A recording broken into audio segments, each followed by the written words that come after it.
Hi, in this video I want to answer a question from a subscriber. I already answered him in private message, but I also wanted to share this with you because it can be difficult to figure out on your own. So first let's grab the Bezier tool, click, and I'm going to hold down the control key to snap angle, click and then enter key to create the path. Now we can go to the path menu and select effect editor.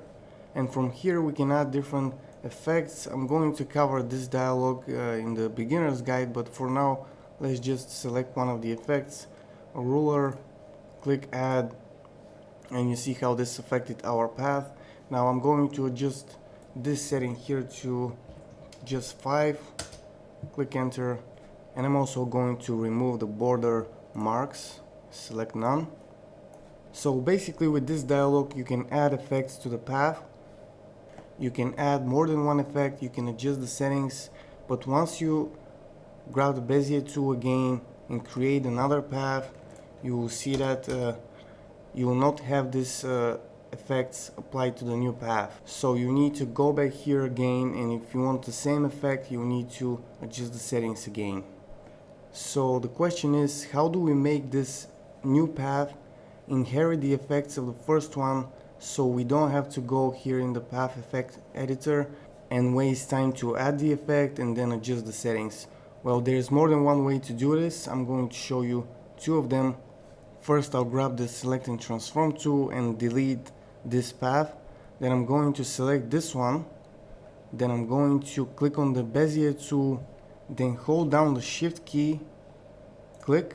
Then I can again hold down the control key to snap angle, click, then enter key, and you see now we have a path with the same effect as the first one, but notice that these are actually one path. This is because with the shift key we appended the second one to the first one, and you may want them to stay like this, but if you don't, just go to the path menu and select break apart, and you see now we have two individual objects.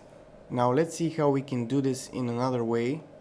I'll click on one of them, then Control C to copy, then I'll grab the Bezier tool again, and this time I'm not going to hold the shift key, I'll just click and hold the control key to snap angle, click then enter key, and now I can go to the menu again and select paste path effect, or I can use the keyboard shortcut Control 7. So let's try that. And you see how this works. So that's it for this video. Hope that it was useful, and that's it for now. Bye.